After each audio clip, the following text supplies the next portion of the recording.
What's going on? We're hanging in a studio. We're doing something. Chilling like a Nashvilleian. Hey, we're here at RMS Studios in Nashville, Tennessee with the beautiful Andrew Welch. You're here for the Ruined Radio Vodcast. I am Jake Jones to my left. Can you hear that? That was sensual. I'm Justin. It's like you're in my hand. I'm talking. Ooh, that's really loud. What's going on, Andrew? How you doing, man? Good. How are you? I'm doing awesome. And right here is Luke. Luke Andrews, the Caucasian Invasion. I like it because it Stage rhymes. name, man. Tonight. I'll take it. I'll take that. What is your studio called? RMS? RMS. So What does that stand for? So we are near the Duck River. Okay. Not actually near it, but kind of near it. Nearish. And so I might dredge out a couple miles. Yeah. My spare time. So Riverside. Uh-huh. And then we, on top of doing audio recording and producing, we also do photo shoots, music videos, lyric videos, that sort of thing. So it's Riverside Media and Sound Studios. All right. So it's RMS Studios. I like it. Yeah. So I want to talk about, we were just talking about ADD. Honestly, right as you said A.D.D, I looked at your tattoo and I was like, that must suck, like being in Germany with that tattoo. It gets weird sometimes. Yeah, dude, it's pretty rad. So there's that. So you just totally, yeah. I don't think that's an issue as much anymore. Not anymore. Well, no, I was just thinking in Germany. Depends like, on what part of Germany you're in. Hey, what are you No vaping on way. over there, Welch? This is, I don't know. I think it's called engineer or conductor. That's weird. So it's like golden train grams. oil? It's golden grams, essentially. Oh, nice. Yeah. Nice. By the way, Fancy. I'll take this moment to plug e-vapors. evapors.com, I believe, can hook you up with some of the best deals. Right now, I am vaping on vanilla ice cream, which is just stupid good. Yum. And those guys make it good. What do you got? Cool mint, but I really like skunk juice. skunk juice. Wait. Yeah. Really good. Now, you vape actual skunk juice extracted straight from a skunk gland. I Is milk that- them. Tastes like I have raspberries. I have a farm. I have a farm. Yeah, he actually does. He's I not have a even kidding. He has a skunk skunk farm. What do you got, Luke? I don't know. What do you like Irish that? cream. Oh, he put in what I had. Yeah, is Yeah. that the Irish cream? Yeah, it's skunk farts. So Skunk farts. Irish cream, like amaretto kind of. Yeah, minty amaretto. Okay. That's a good way to describe Sounds weird. Dude, I just spit in my vape tank. I just vape my own. it. You're spit. you're I'm basking vaping in your Luke. own juice. Nice. Vaping That's myself. that's weird. No, it's not. It's not that That's weird. definitely weird. Trendsetter, man. I'm an innovator. So You're broke. I'm a broke musician. So let's just broke, be I've been honest. vaping my own saliva, man. So, Luke, have you ever actually been diagnosed with ADD? I have. I think my summer in between my fourth grade summer, I went to like the doctor, was diagnosed with like ADD and dyslexia, and then I joined homeschooling and As a direct result of your ADD?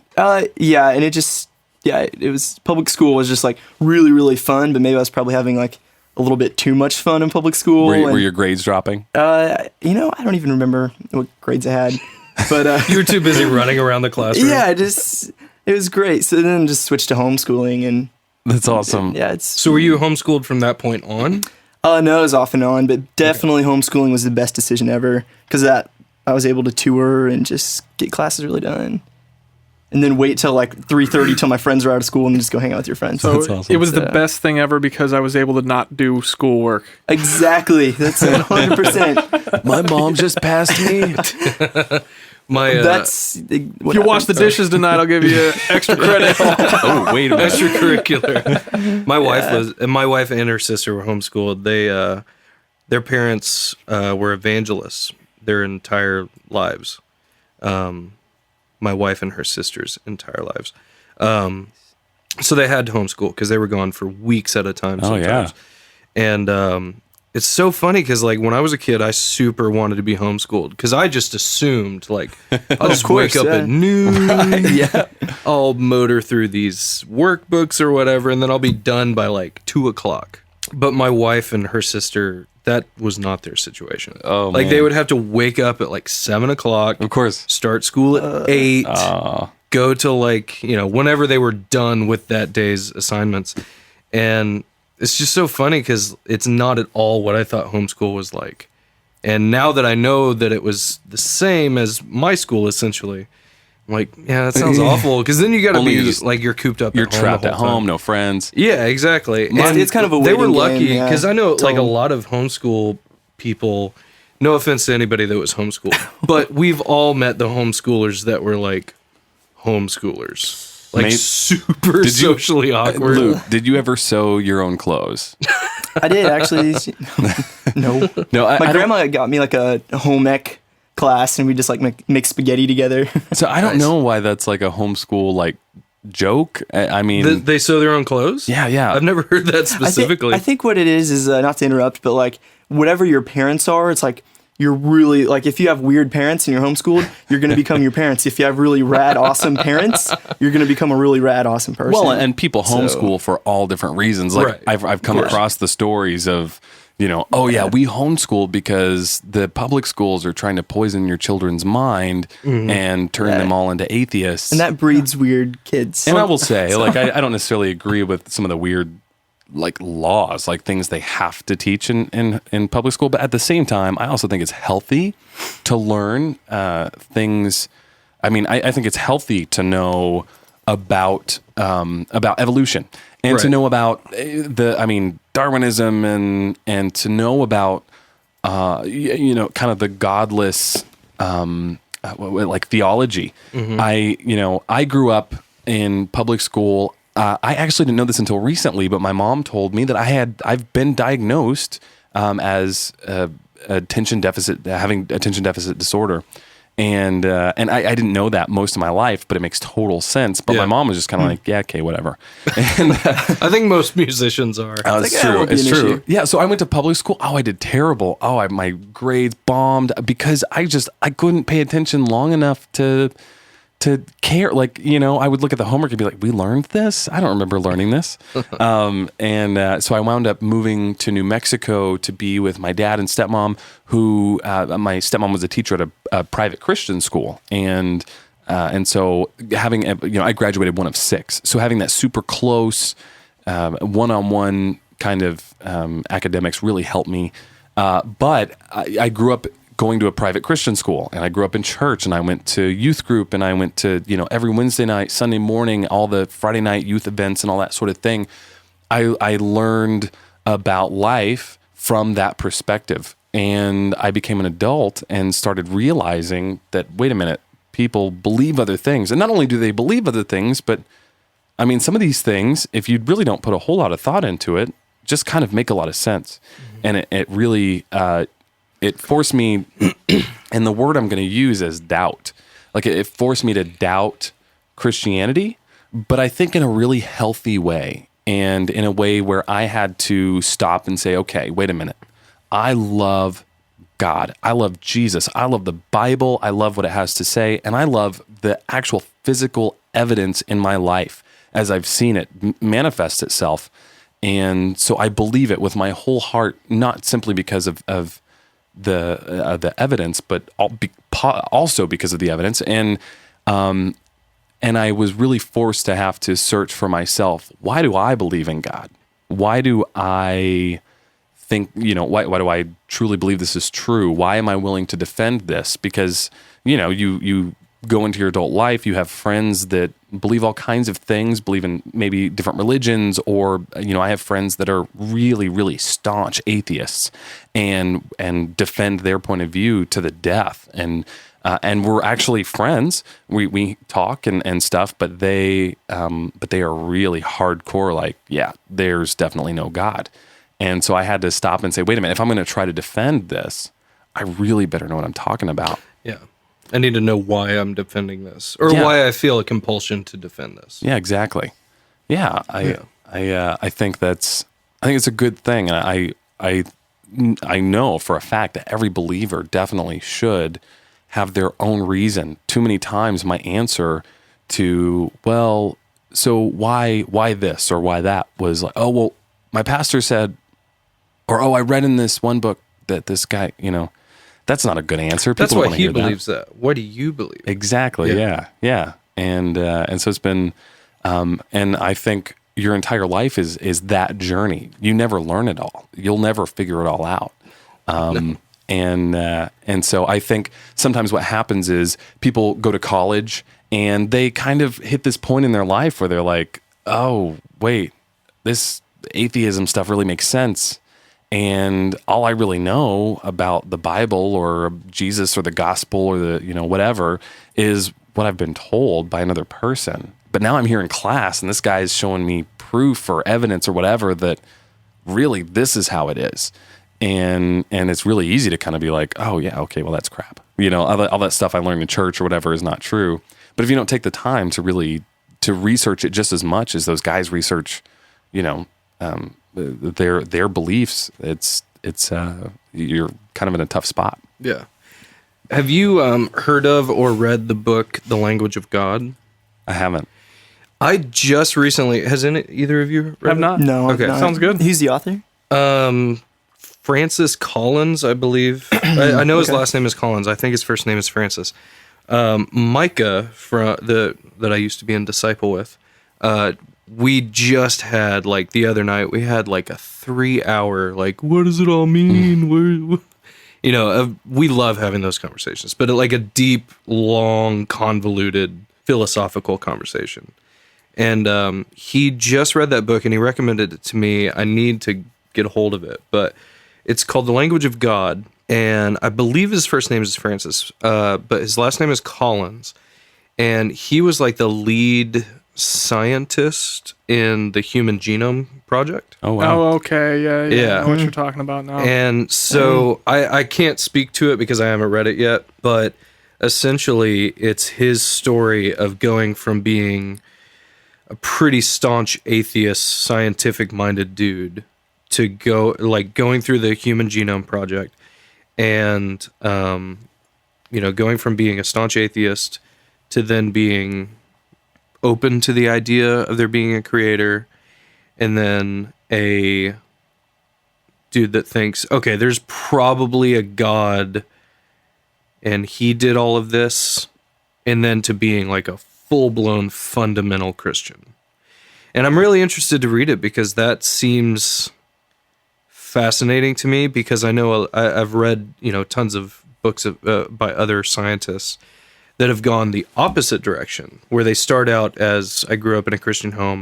Not necessarily a practicing Christian, but I have this idea of what God is and that there is a God. Yeah. And then going through the process of what it means to be a scientist. Yeah.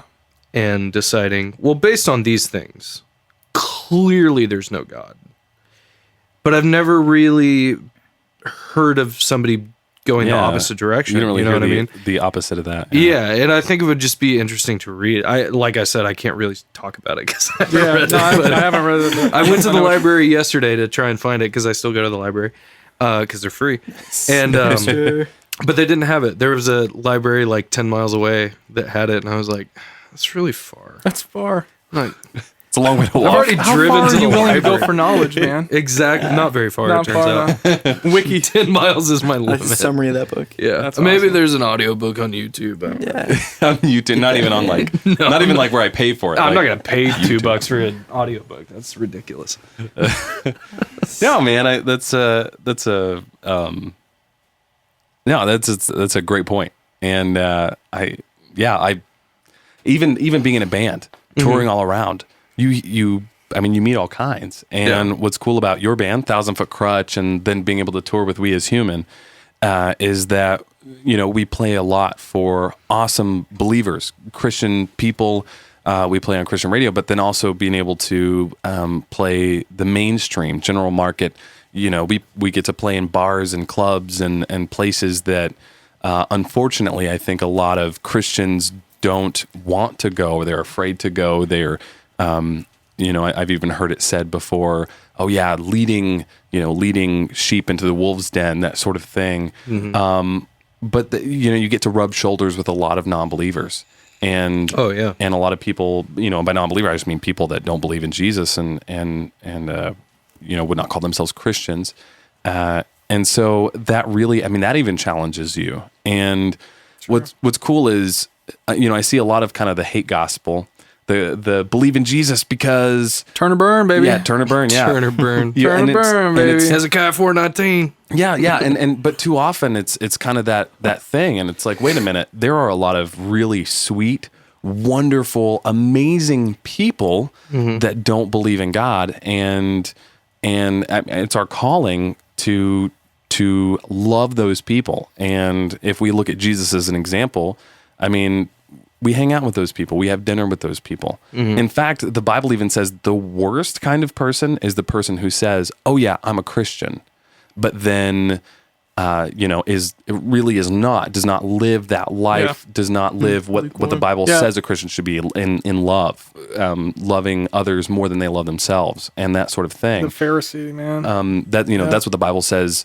Don't even have dinner with that person. And so, but I think unfortunately, and this is just how our culture is, society looks at that person, the person that says, "Oh yeah, I'm a Christian," but they're sleeping around, they're whatever it is, whatever their thing is, and they're not repentant. They don't recognize that that's a problem, or they're just kind of living under this guise of God. And society looks at that person and says, "That's what Christianity's like." No, I'm not. Yeah, it's like the insurance policy version. Yeah, It's, exactly. I pay this much a month towards this just in case. Yeah. I go to church Hell on is Yeah, real yeah. Easter or and heaven Christmas is Eve. real. So I go to church once a week or on Christmas or whatever. And that's one thing that drives me crazy is the, I don't know, I guess the Lifeguard God mentality. Yeah.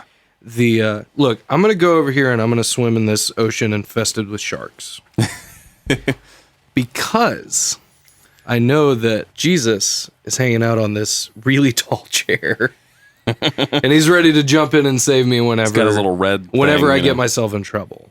Yeah. Or whenever, and it's just, it drives me crazy because that's, in my opinion, exactly what the lukewarm passage is about. Is don't be hot be hot or cold. Don't be lukewarm. In a way, I guess. Yeah. And it just, I don't know. I guess the insurance policy version of being a Christian is what drives me crazy the most. Yeah. I can deal with being a God-hating atheist probably more than I can deal with somebody saying they believe in this thing or even necessarily believing in this thing while living the exact opposite way. And I've been there. I've totally been that guy. Yeah. Absolutely, I've been that guy. But I mean, I guess we're all hypocrites. If you're a human true. being, you're a Yep. hypocrite. Yep. But there's certain levels of hypocrisy, and there's certain levels that I just cannot tolerate. Absolutely. And that's one of them. Like, it just drives me crazy. That's a really great point that we're all hypocrites. I've heard it said a lot, and I think it's a great thing to say that church, God is not there to save the well. He's there to save the sick. And we all are. And that's the thing too, is I think too often, and I don't know, people kind of look at, say, oh, well, that Christian did a bad thing, said a bad thing, whatever. Right. And they're hypocrites, just what you said. I mean, but like you said, we're all hypocrites, and we all have our thing. It's just the difference is, the word is repentance. When you mess up, when you do something wrong, having the ability to recognize it and say, okay, that's wrong. What am I going to do about it? And it's the people that won't do anything about it. And that's the problem. And Right. I think that's, that's where grace comes in. God is graceful. He's loving. And he Absolutely. Jesus' 12 disciples weren't the guys sitting in the church pews. They weren't the devout Jews that were just doing everything right to the book. They were the willing failures that went out and failed and were taught. Well, and what's interesting to me is like if you really look into it and study it, the faults that the disciples had was mind blowing. Like just the humanness of the disciples. Yeah, it's 'Cause, not you a know, romantic tale. No, not Not at at all. all. Not at all. And I mean, you know, I know most people look at Moses and Noah specifically to say he was a murderer, he was a drunk, he was, you know, that whole thing. But even the disciples, like the dude that Jesus hung out with and, you know, let go on this journey with him, like those were some nasty dudes. Like they were fallible human beings like the rest of us. But they have their own books in the Bible, some of them. It's crazy. Yeah. Yeah. And, you know, that's not to say that. It's not to allow. a Right, fallible yeah. lifestyle. It's not a license to just go off and be, you know, a ridiculously disgusting human being. But at the same time, it's like these dudes were part of compiling this book that you call holy. And they messed up a lot. Yeah. I love the example of Paul. I love that, you know, here's a guy that thinks Christianity is so crazy that if you believe in that, I'm going to kill you. And he Right. did. He killed people that professed Jesus' name, followers of Jesus and Christ, to becoming a guy that, you know, he became a disciple, you know, kind of an honorary. He replaced Judas as the 12th disciple, and you know, he started off his journey, you know, kind of by with a little bit of pride. He was a prideful dude. I was gonna say, like, also one of the most arrogant dudes Yeah, exactly. in the world. And But then he wrote like most of the New Testament. He so. did. He wrote a really good chunk. Yeah. What's cool is though, by the end of his life, he kind of he soaked it all in and realized, and he says it, I am the least of men. I'm the least of men. And I think Jesus says it himself, the entire Old Testament, the entire what it is to be a follower of God, to be someone who says, I love God, I believe in God, I believe in Jesus, I believe that Jesus died on the cross and that he, you know, rose again. What all to sum all of that up is to love others just as you love yourself. To be willing to take care of someone else as much as you try to take care of yourself. To put others before you, and I just think that's really a lot. You know, being humble, and you know, the right kind of humble is the best way to live, and really that's what it means to be a Christian. You know, I'm doing air quotes, Christian. Her quote. But yeah.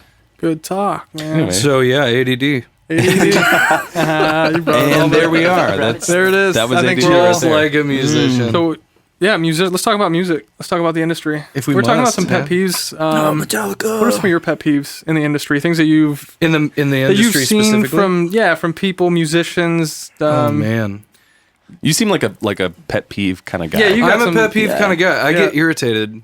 What are some good ones? There's no doubt about that. So I was just gonna say. Oh, sorry. I didn't mean to interrupt. Well, Jake is nice enough to demonstrate my number one pet peeve is being interrupted when I'm talking. Which doesn't necessarily sound on the surface like a music industry issue, Right. but really can be a huge Yeah, music and- industry Man. issue when you deal with nothing but people with ADD. Yeah. Well, yeah, you know, inherent ADD in musicians is rampant. But, you know, when you're not on stage, you're probably having a meeting. That's it's so weird. Like when you decide when you're like 15 years old or whatever age you decide, I'm going to be a musician. You have no idea. First of all, you have no idea what you're setting yourself Just up hanging out for. with dudes all day long. Yeah, exactly. But you have no idea how many meetings you have to go to. It's insane, the amount of meetings. Meetings about meetings that are going to happen. Exactly. It's like Yeah. it's like being involved in church, like being involved in ministry, like at a church. Yeah. You don't realize that most of your job is A, listening to your congregation complain, and B, being part of a committee that was set up by a committee that was set up by a committee. So what are the top complaints then From just the people group you're talking about? from a church? No, just from Oh. the fan base being a. Oh, from the fan base. Yeah. What are some of the Oh, good man. ones? oh complaints. Some of the good ones. Yeah. I don't know. It's a weird thing. And I know you guys have dealt with this, but Yeah, I just want to hear your perspective before I unload mine. Not enough guitar solos. you know, it's funny because it's a double-edged sword for sure. Yeah. When you're a musician, you don't really have a boss. Really. Yeah. Well, that's not true. I have bosses because I'm a hired gun. So my bosses are the dudes in my band and my manager. And then sometimes my tour manager want to let him be my boss. But you don't really have a boss necessarily. The closest you have is your fans. Yep. And it's weird because to a degree they get to tell you what to do based on how many of them buy your record Right. or your Yeah, tickets for yeah. your concerts. But there's a certain, and I'm not saying all fans, let me just be clear. I'm not talking about all fans. There's a certain cross section of the fan base that feel this weird entitlement. Entitlement. Oh yeah, Entitlement. Oh, that's a curse word for me. Well, Decide and not forgive me entitled. because I'm not talking about all of you, but a cross section of the fan base for any given band has this weird inherent entitlement that if they buy one of your records or buy a ticket to go see you, they get to tell you how to do your job. And it's weird because technically, yeah, you're paying my bills, and I super appreciate that. But at the same time, I don't go to your job and tell you how to type numbers into a Andrew, computer your, or your whatever. power stance tonight, man. Oh, bro, you need like 7 more inches of spread, But dude. people, know, people yeah. say that kind of stuff though. They do. And you know, I was actually just listening to a podcast that had Henry Rollins on as a guest. Oh, sweet. Right? Yeah, dude. Black Flag. Heck yeah. Absolutely. I'm a liar. That's so good. He was talking about a conversation he had with David Lee Roth. And David told Henry that when somebody buys a concert ticket to see you, that is a contract. You are contractually obligated to deliver an entertaining show to that fan that bought that ticket. And I absolutely agree with that. I absolutely agree. If somebody is nice enough to spend their hard-earned money to come see me play, they deserve the best I have. They deserve everything I've got for that evening. Every ounce of energy, all of my focus. If the evening lends itself to it, they deserve to shake my hand and talk to me, whatever they want to do. And I've seen you play. I mean, you definitely lay it all on the stage. I try to. Well, We all have our nights. It's like any other job. We have our days. But there has to be a line. Like there has to be a point where you get to just say, dude, calm down. Like, I get it. You love the old stuff. right. I love the old stuff. But you know what's great about the old stuff is it's all on a disc. And you can go back and listen to that anytime you want, provided that you bought it or stole it off the internet. whatever more your likely method case. is. You have access to this and you can listen to it anytime you want. You can go on YouTube and you can watch concerts from 10 years ago or whatever. But yeah, there has to be a line. There has to be a line between because you're paying me money for the art that I provide you does not mean that you get to tell me what to do in every facet of my business. Oh yeah. Because, there's like, it just doesn't make any sense. Like, you don't go write a letter to Pepsi and say, you guys are good, but you're not as good as Coke. And here's what you should do differently. Well, but some people do. Some people Some do. people feel do. inclined, man. And you know what? This is America. A lot of people listening to this are probably from America. And it's your right to do that and to berate a business for not providing you with what you like. But guess what? If you don't like what I'm selling, chances are there's somebody that's selling something that you like. And don't get me wrong, like I want everybody to love my band and listen to my music and buy my records and stuff. But at the same time, if you try to cater to everybody, it's impossible. Because I mean, think about it. Like if you look on the band's, like on We As Humans Facebook or Instagram or whatever, if you tried to make every single fan on there happy. First of all, you would play a show in every city on the planet. Every day. Oh yeah. Every day, but guess what? You'd also have to do 3 nights in each city because John Smith from Baltimore is working on Thursday, Hi, so John he can't Smith. make it to the Thursday show, so you got to play Friday. Right. But Mary Stevenson is working on Friday, so you have to play Saturday so that she can make it. And you'd be playing to like 3 people a You'd night. be playing to Every- like 3 people. You'd play 3 nights in a row at every city. You'd spend most of your time in Brazil. It turns out. I have to say, Hashtag come to Brazil. anybody listening from Brazil, you guys are the most incredible, and honestly, like you have the most stamina, It's the most insane. consistent. Like, I mean, if we can ever make it to Brazil, I just know that will be the greatest show There's gonna be thousands of people there. ever played. Thousands of people, and it's so And I will funny to shake me all of because your like hands. when they comment on something or a photo or whatever, they don't even say "Love your Christmas tree, come to Brazil." They just say "Come to Brazil." Disregard what you've posted. Come to Brazil. Listen, translate from Portuguese. Oh, yeah. is a button I find myself pressing on Twitter. A lot. Never really Yeah. works out as well as you would think, though. Oh, no. Unfortunately, like come to Chiro and Swahili. Like, oh, okay. Totally. I'll be there. Later. On this topic, Skillet is a good example of this. Heck Just yeah. recently, I was trolling through some stuff, and they're going back to, I think, is it Brian House? Or Yeah. is it He Brian? did the. Yeah, He was going involved back? in the Comatose? Comatose record, Comatose. right? Yeah, he's working, and who else? Seth Mosley. Seth Mosley, and they're posting okay. pictures, Yeah. and they're in the studio and the guitars and all the group together. And Jen changed her hair color, and so every comment. Blonde again, blonde again, blonde again, blonde again, blonde again. You guys care? They're making color of music. your I hair mean, is that's important. cool that she changed her hair color, but okay. Dude, I should so change funny. my hair color. So funny. Get us more. Love some those more guys. likes. Yeah. Not a rip on Yeah. them, but I thought it was very comical. Oh Yeah. yeah. Yeah, I don't know. It's definitely.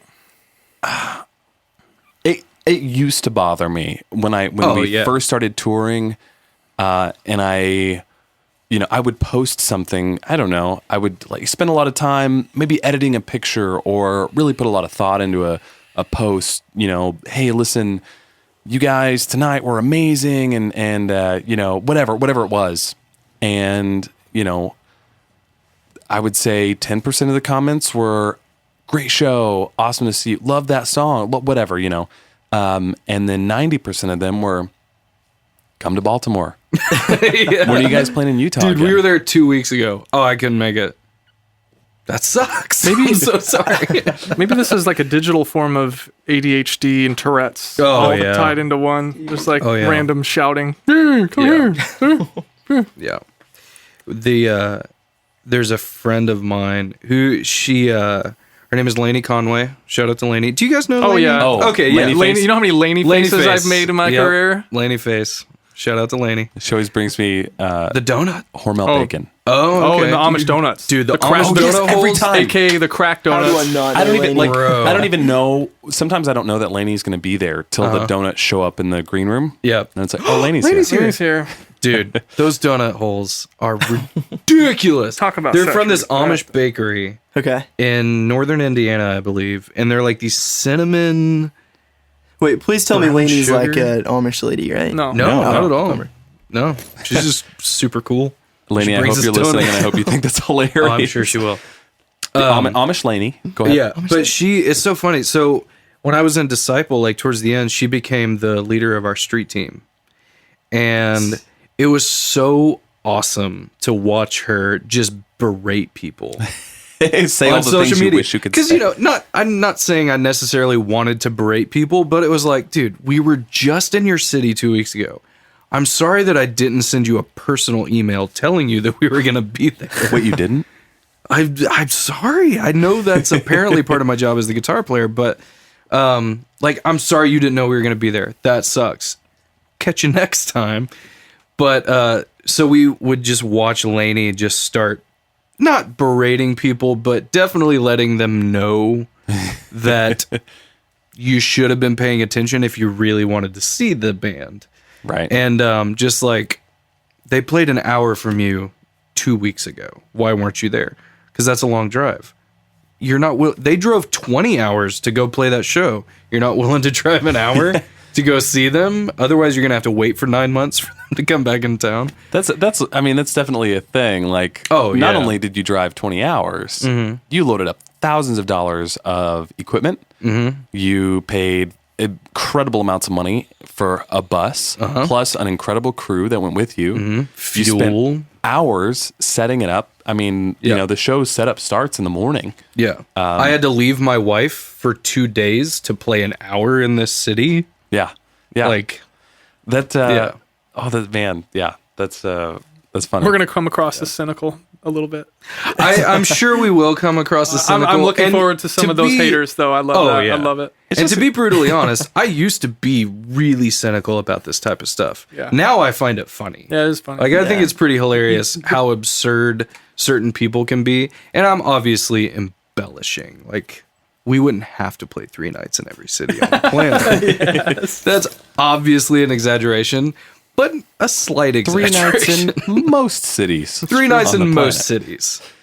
But it's just, you know, that's the reality of being in a band. You have to deal with stuff like that. Yeah, that's part of the gig. Yeah, I think and it's a pretty easy suck it thing up, to buddy. deal with. Oh yeah, it could be a lot. It has been a lot worse, but it could definitely be a lot worse.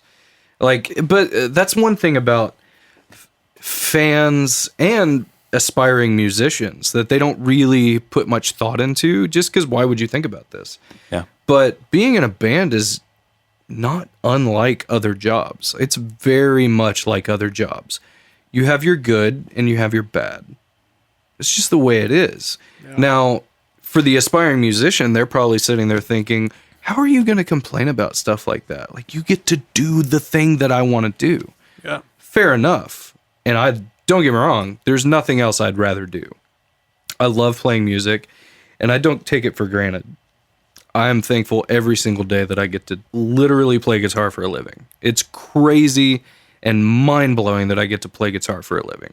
But that doesn't mean that I don't get to have a bad day. Yeah. Or that I don't get to be annoyed by stuff. That's just unfair. Absolutely. Because there are people that would love to, I don't know, be a physicist. And they can't quite get a grasp on the math that it takes to be a physicist. And they want to do it, but they're still struggling to get there. They can't even get a job being a physicist, even though they have a PhD or whatever the case may be. Blew up the chem lab. Exactly. I made a mistake. Sorry. I thought it was cubic meters, not cubic centimeters. My bad. But they don't probably complain about physicists having a bad day. Like, Right. I want to do this job. It's ridiculous that this dude is complaining that he had to spend 3 extra hours doing an equation that he just couldn't quite get a hold of. You know what I mean? Like, it just doesn't make any sense to me that we're not allowed to have our days. Oh, sure. You know what I mean? If something people always ask me is, so what's it like? Mm-hmm. What's it like being in a band? What's it like touring? What's it like, all these things? And my answer is always... I got an answer for that. Well, my answer anyway. My answer is always nothing like I ever thought it would be. Nothing. And I get a lot like, well, what does that mean? Mm-hmm. Nothing like you ever thought it would be. And so I want to hear what you have to say, though. What's your answer? What's my it like? microcosm. What's it like to be? It's like knowing that you get to go to Neverland and then realizing that it's a bunch of like half-naked dudes in a hotel room in the same bed for the next 10 years. That is a really good answer. That is a really good... Yeah. It is nothing like I ever thought it would be. So I want to ask you, Andrew, what if there's something you could tell... So I'll preface this by saying we get a lot of aspiring musicians in here. This is a studio, recording studio, and been super fortunate to have some incredible dudes come through and just great singers, talented songwriters, and some people come in and man, they know what they're doing, they know what it's like, and then we have a lot of guys that are just really starting off. Yeah, they're green, and and they kind of have this this rose-colored idea of what it's going to be like. Yeah. And I get a lot of, what advice could you give me? So there's one thing that you could tell Andrew, 15-year-old Andrew, Oh man. about the music industry. I mean, what would it be? So, I mean, this is a unique format in that we kind of, say what you like. Right. But what would you tell somebody, something that nobody ever told you? Besides go to college. Besides go to college? No, that's actually not true because a lot of people told me to go to college. I just didn't listen to them. I wish I had listened to them. Man, it's nothing like you think it's going to be. Just absolutely not. You nailed it. It's nothing like you think it's going to be. You have this, I don't know, it's so weird how people draw their own conclusions about what we do without any sort of information Well, whatsoever. and the only life they really see of us is, Right. the life that we portray through social media, because we do. It's true. Because we lie on social Exactly. media. Bands try really hard, and that's something that we've addressed before. Bands Yeah. try really hard to kind of give this grandiose idea of what their life is like. It's like, oh, here I'm standing in someone else's mansion. I'm going to take Right. a picture of myself by the fireplace. Yeah. For I'm a going tour to give, bus, I'm gonna yeah. give some vague ideas of what's happening right now. It's like a rap video. Exactly. Like, don't mind that I rented this Rolls Royce in this mansion for the day. Or it's like, yeah, I'm actually here cleaning their house, but I'm going to take a picture by the fireplace. This is You're my like, manager's house. just hanging out at the crib for the day. Those are Come fighting on. words right there.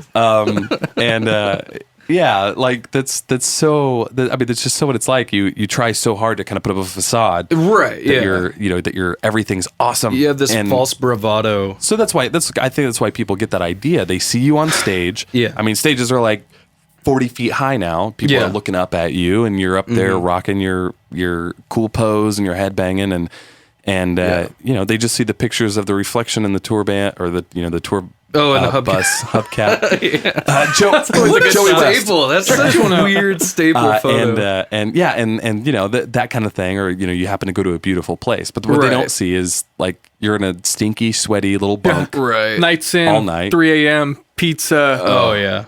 Motel gets yeah, robbed. robot chicken. This dude's over here with the shower door open and the main door open. Yeah. Yeah. Going to bed getting to the hotel at 1 a.m., having lobby call at 4 a.m. Yeah. Yeah. Stuff like that. Yeah, it's I don't know that there's one thing that I would say other than it's nothing like what I'm sure you think it's like, because it's nothing like what I thought it was like. I would maybe just tell stories, because that's my thing. Is I pride myself on being a good storyteller. So I would just tell stories of different fiascos that have happened on the road that are, I'm going to tell you this story, but guess what? It's like 10,000 other stories that I could tell you. Yeah. Like one of my first tours ever, I think it was like my third tour, I think. It was one that my local band and I we put together at the last second. And we were just like, we're going to go on tour and it's going to go so well that we're not going to have to go back to our jobs. Like I took we all took vacation from our real jobs to go on this tour. We're like, it's going to go so well that we're not even going to have to go back to our jobs. It's going to be crazy. So we booked this tour and I picked up, so on the tour, I was driving my Ford Explorer and we rented a U-Haul trailer. Yeah, buddy. And that was our van. Our van and trailer. Heck yeah. And we left. So I lived in Sapulpa, Oklahoma at the time, and the rest of the band lived in Sand Springs, Oklahoma. And so we picked up the trailer, loaded it up, and then left Sand Springs and got right on the interstate to leave for the first show. And I was driving, because it was my car, and on the on-ramp to get onto the interstate, we hadn't even gotten on the interstate yet. We were on the on-ramp. Our bass player was in the back, like all the way in the back where you put your groceries, because there was no room for him. And he was the smallest, so he had to sit back there. We hit a I hit a pothole, and I just hear Todd, our bass player, go, guys? Yeah. The trailer is closer. I was like, what? What does that mean? Like in the span of like 2 seconds, I had this thought process where I was like, wait a second. If there was a problem, the trailer would be further away. It would be rolling down the hill on the on-ramp. How is it closer? That doesn't make any sense. So I pull over to the side of the road. Literally hadn't gone on the interstate. Pull over to the shoulder on the on-ramp to go back and look and realize that none of us, among the 5 of us, none of us knew how to hook up a trailer properly. oh man. Yikes. And so the trailer had come off and it was just hanging on by the chains. And when he said it was closer, the top was closer because the whole trailer went and the tongue was dragging. Oh man. Oh, man. Scooping it up. It was awesome. Oh, dude. And So for instance, stuff like that. So that's funny. I was amazed getting into the music, the big time music industry to find out that's not an uncommon story among some of the bigger bands that you've heard of. I mean, Yeah. that's even I tell people this now. We were in a van up until like a little over a year ago, and that it's funny to guys like you. That's no surprise. But to a lot of fans, it'd be funny. We'd be, signing autographs, or it'd be like, yeah, right, you guys are gonna go sleep in your bus or whatever. It's On the bench seat, you mean? That'd be cool. in the little 15-passenger bench seat, and we got home from Winter Jam, and guess what? Winter Jam, we were playing sold out arenas all across the nation, and the tour got over. We went straight to the studio. We recorded big time studio, big time producer, big time label, blah blah blah. And now it's time to look for a job because we're not touring, and you're not touring, you're not making money. You're not making money, and I cleaned parking lots. I worked at Moe's for 3 years. I was a manager just up the road, actually, from right here. Worked at Moe's. Yeah, we both worked at Moe's. The prep cook thing. And I actually quit my job at Moe's not that long ago, like 8 or 9 months ago. Yeah. And it's not because I was making so much money from the band, but it's because I was able to get some clients here in the studio, and that started taking off. But people kind of have this idea that, oh, you must be making millions. You must drive a nice car, and it used to be that way. It really did. Yeah. And now it's because you could get music for free. I mean, you could stream my entire album on YouTube for free. There you go, people. That's if you didn't know, now you know. Yeah. We've actually started putting our songs on YouTube because people are going to do it regardless. We might as well get the views. At least you can get the head views. start. Yeah. We actually created a fake YouTube account. Awesome. Alexis Wafan. You can go look that one up.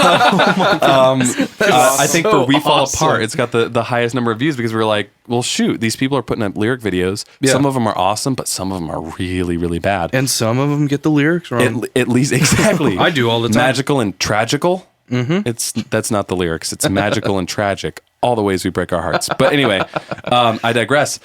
So we were like, at least A, quality control. We can make sure that they don't look really bad. B, we can make sure the lyrics are right. And C, we can get the most views. All you have to do, we know the day the single's dropping. You have the video ready the day it's dropping. That morning, you put out the lyric video. It's the first one there. It's going to get the hits. But no, and it's funny.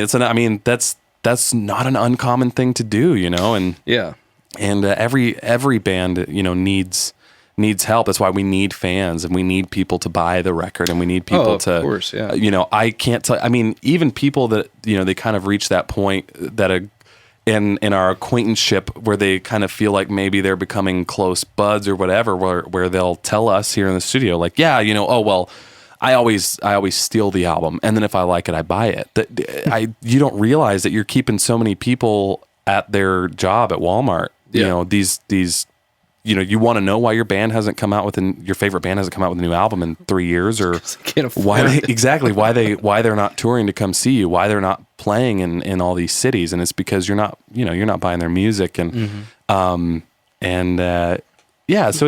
it's an interesting thing. It's it becoming part of the music industry really changed the way I treat music, and I pay for music, whether I'm streaming it or I purchase an album. Now my thing is, like, I'm going to pay $10 a month for whatever streaming service I like. I'll listen to the album. If I like it, then I'll buy it. They're still getting my money either way. Yeah. But they'll get a little more if I go ahead and purchase the album. But Sir. If they don't blow it. Right. Right. Well, say their label will get the money, whatever it is. Most of it. Well, so what's your thriftiest experience? We were asking Isaiah from Spoken. Yeah. He mentioned that he needed to get a few bucks to buy some food or something, so he sold a jacket. You got any good thrifty tips for people that are touring or starting to tour? Thriftiest experience. What do you do? Or just ideas for being thrifty when you go out? While you're thinking about that, I've watched Justin Forshop be really thrifty. We play with these pedals all over the country, and they take a beating. Oh my gosh! We load them up in it. Yeah, I mean, they go on. Actually, I think I'm rocking your old pedal board right now. But they Starbucks. Starbucks. That's right. Yeah. They go on the pedal board, and you just stomp on them all night, every night, and you spill drinks on them, you sweat on them, whatever, and eventually they stop working. Mm-hmm. I like to think that they go from being stomp boxes and pedals to memorabilia very quickly.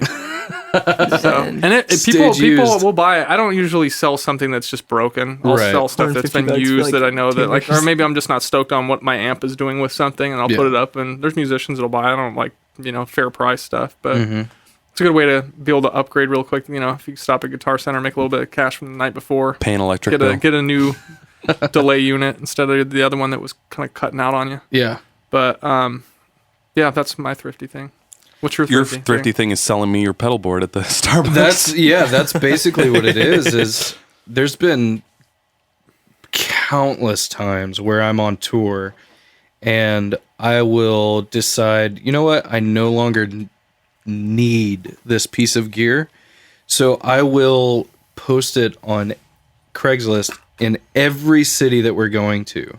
That's a great idea. And I'll just start changing the verbiage on the post, because if you post the same thing in 2 different cities, Craigslist will actually say, "Oh, wow. It looks like you've posted a similar thing in Madison, Wisconsin," or whatever. Oh, wow. I didn't know that. And so I have to change the words a little bit in each city. So I'll come up with, like, on Microsoft Word or whatever, I'll just come up with a few different ways of saying whatever, like the description of whatever I'm selling, and then I'll just try to sell it in every single city that we're gonna be in.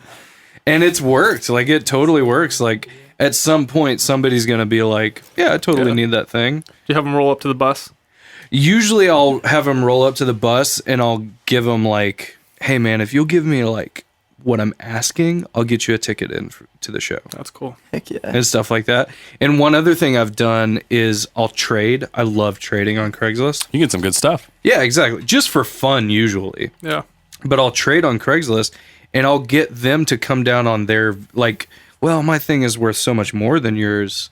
It's not really an even trade, so can you do cash?" And I'll say, "I don't have the cash," because I don't have the cash. Literally. Let's see. I have my $20 per diem for today. I am super not lying. I do not have the cash. But I'll get you and 4 friends into the show, and we'll just call it even. And usually we're like opening for somebody that they actually care about, so it works out really well. But I mean, and I would say, I mean, obviously, you're not cheating anybody that way. No, not at all. If they're willing to do it, then they're willing to do it. Like, I'd be super happy to do that with a lot of bands. Mm-hmm. That's I love trading on Craigslist, and I love I love hooking people up. I think that's always really cool. That's awesome. That's cool. Yeah. I did that with my Gibson Explorer in there in Texas, and that's a sweet guitar, by the way. Dude, thanks, man. Yeah. And it was somewhere in Texas, and the guy was like a fan of Skillet. And Dave Garzerian, Peter Furler's bass player, was like showing me how to like do like a correct Craigslist thing. It was like my first time buying a guitar from Craigslist. There's an art to it, man. And dude, there is. And anyway, like we had him drop, or we asked him if he wanted to like take $250 off. We'd give him 2 tickets to the show, and that's what happened. It worked out great. So that's actually a really cool story how you got that guitar. So Gibson Explorer, and you were actually filling in for me. Yeah. On the Rock and Worship Road show. Who all was on that tour?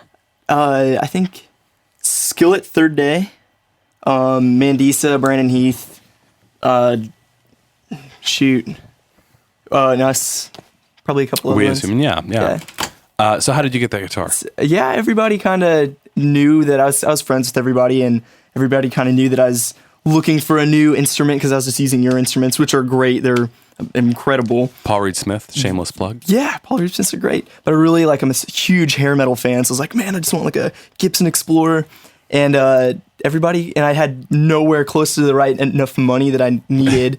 So everybody kind of like got on Craigslist for me and was like looking up all the cities, and then we found like a really, really cool old like 89 Gibson Explorer, and everybody was like kind of pitched in, and well, it was awesome. But everybody was like, kind of gave me some money for the guitar and as a gift, and I was like, wow, that's really cool. Guys. It's really, really cool people. Yeah, the camaraderie on that tour was really cool. Insane, that was one of the better ones where people were just super stoked to be there and and very, very just involved with everybody that was on the tour. And they picked up on the fact that you were looking and were all excited about it. That was really cool. It was a cool gesture for sure. Especially just to like help me out with the cash when I had like not enough money, and that was amazing. That's rad, man. I think Peter Furler is one of the, excuse me. Peter Furler is one of the coolest musicians. He's a guy that's been doing it so long, and really, and he's super, super young. Yeah, super young. He started when he was like 2. So Peter Furler, he's like 30 now. But he's an incredible dude, and he's got a lot of wisdom because he's been doing it so long. He sang for the Newsboys for a long time. When I fell in love with the Newsboys, in fact, and I won't get into this whole story right now, but part of my coming up as a guitarist, the Newsboys, the Peter Furler Newsboys were very integral in that. And so I really looked up to him a lot just as a musician, and getting to tour with him. We toured with him during Winter Jam in 2012. It was the first time to meet him. Just a really, really cool, down-to-earth guy. But he has a lot of wisdom to offer. And I remember one of the pieces of wisdom he offered us. He said, listen, if there's one thing I tell you, if I don't tell you anything else, it's that you should just appreciate and just soak in every moment along the way. Don't be so consumed with the next step, the next place, the next thing that you miss where you're at right now. Because in the music industry, that's one thing for sure. I know playing rock and roll, we were, we first got into it, we were kind of looking for, all right, we're going to, our next step is to make a living at this. All right, our next step is going to be to, we want to play Europe, or we want to play arena, whatever it was. Constantly calculating. Yeah. Constantly, what's the next thing? And so you're always working towards the next thing. And I mean, you should definitely be working towards the next thing, but his point was making sure you just appreciate where you're at, enjoy it, really, really kind of soak it all in, and so that's something I've always tried to do, and I think it's really good life advice. I'm married, I have 2 kids, and too often I've kind of just been like, man, I can't wait till I have kids, or I can't wait till my kids are older, or whatever it is. And just stopping and just kind of basking in those moments. And I mean, the guy's just a super, super sweet guy. He helped us out with our Kickstarter to get our tour bus. He helped, just the story you just heard, helping Luke out to buy his guitar. And just a he's sweet a good guy. Dude, man. Yeah, he's cool. Yes, he's cool. Peter Furler Peter Furler.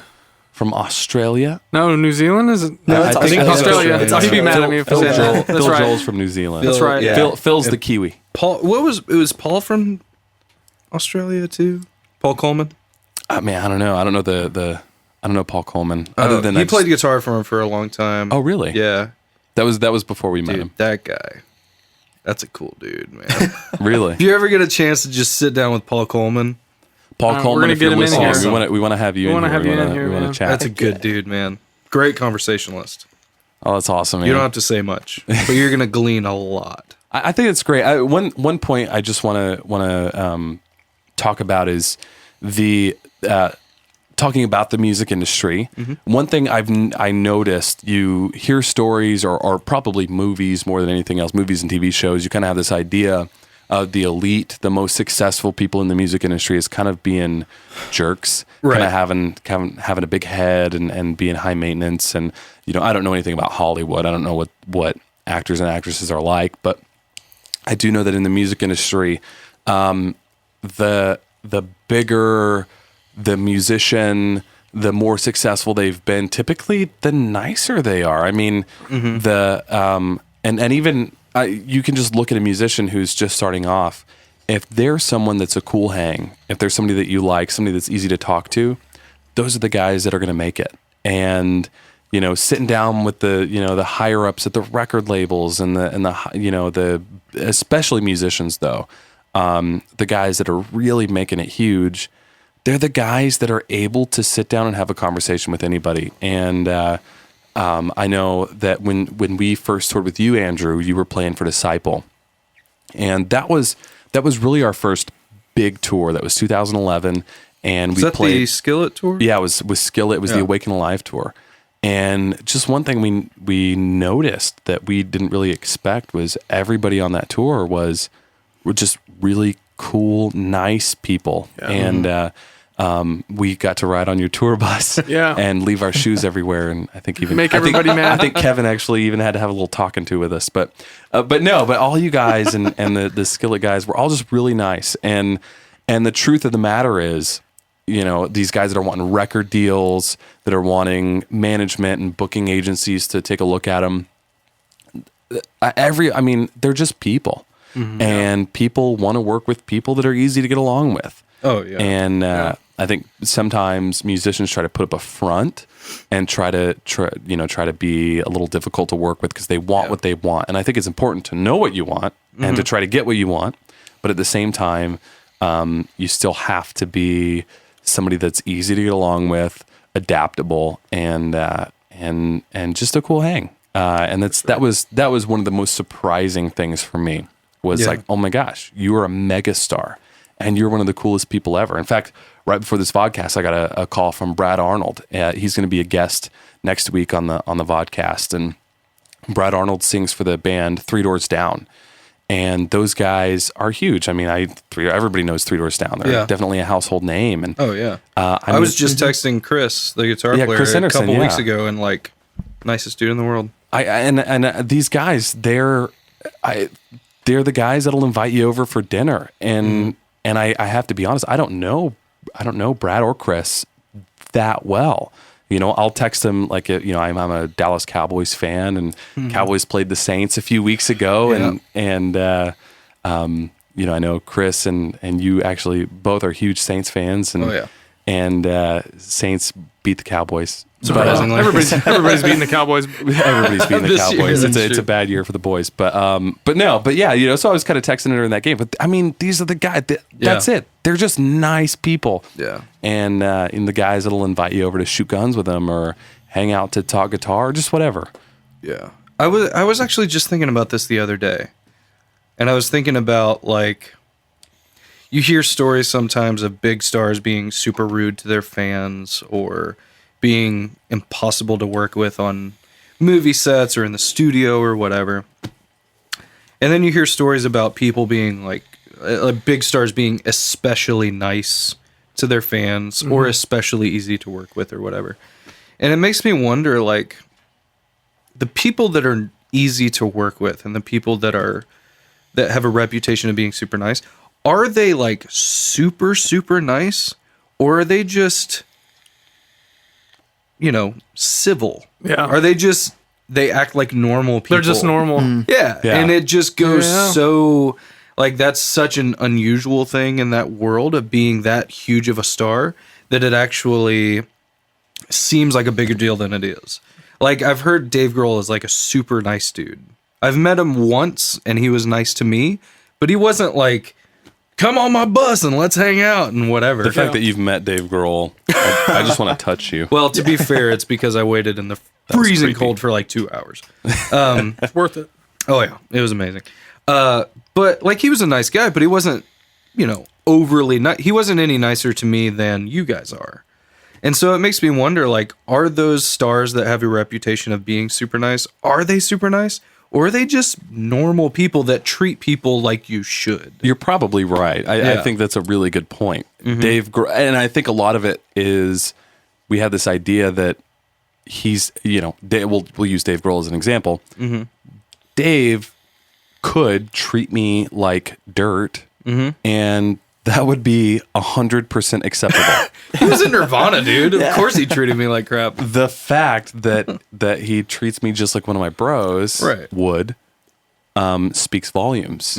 Because I'll be honest. The truth is, he couldn't treat you like dirt. That wouldn't be acceptable. I don't think it's and this may just be my personal opinion, but I don't think it's acceptable for anybody to treat anybody else like crap. No, I don't care who you are. But these are the guys that if they wanted to, and I think too, also being a musician and kind of understanding what it's like to always have somebody wanting something from you, whether it's new music or advice or whatever it is. Or they want to make money off of you Or a somehow. baby. Exactly. And What's that? Or a baby. Or a baby, Oh my for gosh. instance. there's those. What? I would say for myself personally, having people want something, they want new music, they want, like I said, advice or new material, new Facebook, whatever it is, it can get overwhelming. And just we're all normal dudes. And it can get overwhelming for anybody to just have so many people. And, I think we just recently crossed the 100,000 threshold on the We As Human Facebook. What 1,000-foot crutch is a million? Sure. I have no idea. No, I think so. I think if it's Yeah, I'm sure it's 1 million. if it's at least 1 million. I'm pretty sure, but it's a lot. Let's anyway. find out. I'll search it while you're So talking. yeah, but it's a lot. And so think about guys that have 30, 40, 50, 100 million people that just always want something. I mean, there are boundaries that you do have to set up for yourself to eventually say that's enough. There's not enough of me to give. And so the guys that are willing to just be normal people and treat other people like they would want to be treated, is you're kind of hailed a little bit. And it's not as easy to do. I mean, it's a lot easier for me to treat you guys normal than it is to treat when I have, 500 people that want something from me, to treat every single one of them just as normal as I do you. But at the same time, I think I get to play music live. I get to play guitar for a living, and just what you said, these people paid money, and so I'm going to try as hard as I can to just treat them as good as I would want to be treated. And it's funny because that kind of ties in our first conversation. It's, treat others as you would want to be treated. Yeah. There's a lot to be said about doing that. And, I think that's sound advice. Yeah. There's this video on YouTube. I don't know if you've watched it. I always love every sentence that starts off with that. Kevin Smith, the filmmaker, he did like Clerks and Mallrats, Dogma. Yeah. Awesome. So funny. He did this, lecture, seminar, whatever Q&A kind of thing at a college, and it's filmed. And somebody asks him about this documentary that he was supposed to have done with Prince. And so he talks about it. And I'll spare you the long, convoluted story, but essentially he talks about dealing with Prince. So there are legends about Prince and his craziness, and I'm sure they're all true. Because he's Prince, like he's freaking Prince. I love Prince. He's one of my top 5. To me, he's just an amazing genius of a musician. And so there's this, he deals with Prince essentially. And so Kevin Smith is talking to Prince's assistant, about this specific situation. I don't remember what it was, but he's basically like, why is Prince being so crazy about this situation? And she says, what you have to understand is that Prince has been living in Prince world for so long that he doesn't understand why him wanting me to bring him an elephant at 3:00 in the morning in the middle of Minneapolis is an unreasonable request. He doesn't understand why that's crazy. He just knows that he wants an elephant or a giraffe, I can't remember what it was, in front of him right now. And that's all he knows. And normally he gets whatever he wants whenever he wants it. So he doesn't understand when somebody says, I can't do this. That doesn't compute with him. And so I think a lot of the bigger stars, especially the more eccentric ones, Yeah. I think that has a lot to do with it, where they're provided with whatever they want whenever they want. So when somebody says no or says that's impossible, they're just like, you don't seem to realize who I think I am. You said that perfectly. That's so funny. And I think it ties back into entitlement. Oh, yeah, for sure. And I think entitlement is a horrible, horrible disease that people can get. It is. It's awful. Everybody's been guilty of it at some point. Yeah. It's so true. Yeah, everybody. And when you start to feel like you're entitled, you're owed something that, then you can really get in trouble. Oh, yeah. And I mean, that's where disappointment and expectations meet, is entitlement. Realistic expectations are important. Very important. I expect you to give me a long hug before Right. you leave. Right, of course. So I won't be disappointed. I will super meet those expectations. I think I was telling maybe both of you guys, but at least one of you, that I was thinking of doing, like, starting a podcast like this, where you just basically you talk about what it's really like Yeah. to be a musician, or give advice, even do like a Twitter, like, hey, in 2 days, we're going to do a podcast with so-and-so, send in your questions, and keep it related to what's it really like, what is your advice on this particular thing, or whatever. That's a good idea. Doing a podcast like that where you just talk about the behind the scenes and what to expect and that sort of thing. Because I wish when I was coming up, I really wish I had something like this. I would have killed for something where, because you can go to a show and go to the signing line afterwards and be like, hey, so and so from whatever band, I